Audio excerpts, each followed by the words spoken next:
Good morning mga mamis! Welcome nga sa Mama Cha Vlogs.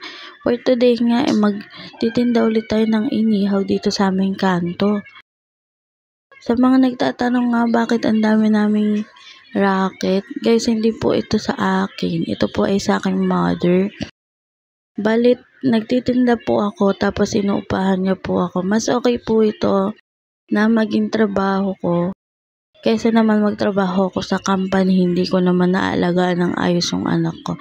Hindi ko naman po sinasabi na pag nagtrabaho sa company, hindi naalagaan ng ayos yung anak. Ang pinipinpoint ko lang po ay wala po tayong masyadong oras sa mga anak natin pag po nagtrabaho tayo sa company. Kasi isipin niyo po, 8 hours po tayong nandoon sa loob. Pwede pa nga 12 hours kasi may OT po yung iba.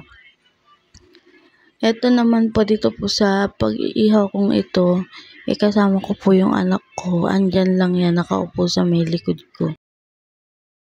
By the way guys, ayan na nga, pinaapoyan ko na nga yung ihawan natin. At maya-maya rin ay may mga bibili na nga dito. Bali 2:00 nga po pala kami naglalabas ng inihaw namin. Kasi po mga bandang at 2:33 magsisimula na po yung mga nabili.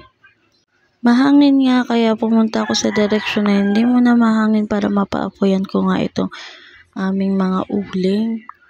Kasi nga ang hirap magpaapoy lalo na pag nasa labas ka. Yan, kada lagay ko nga po pala ng papel, pinapaypayan ko para mag-spread agad yung fire. Yan, for the paypay lang ang person mga guys. Diyan nga pala ako nagtitinda. Bali wala pa yung inihaw. Wala pa yung iihawin, ready na yung inihaw. At yan nga makikita nyo na binubungkal-bungkal ko nga yung laman ng mga tupperware. Hindi guys, binibilang ko yan. Ayan, may makulit na bata oh. Gusto niya rin nga, lagi siya nakikita sa video.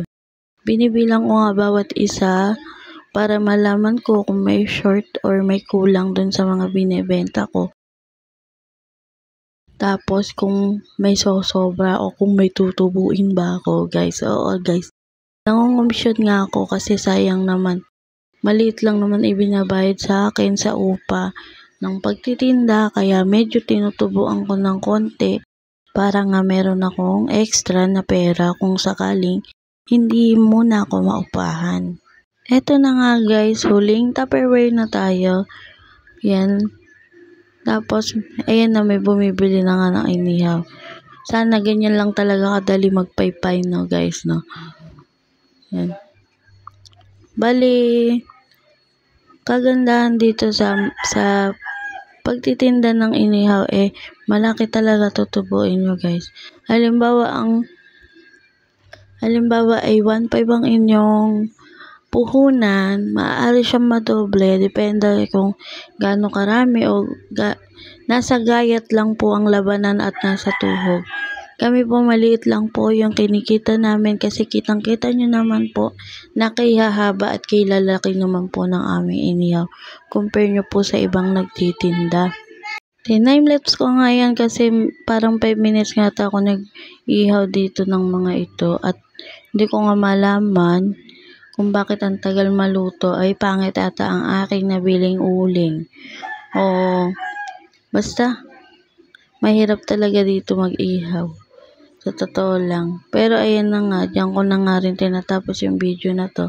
Salamat sa mga nanonood at sa panonood. Please like, share, comment para follow nyo na din ako guys para updated kayo or mapanood nyo pa yung mga bago kong i-upload.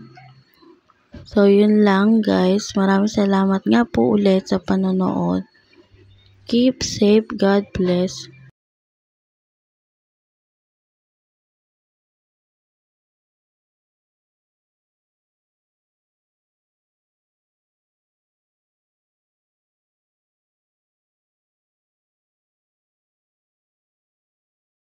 O siya, yun lang. Bye-bye.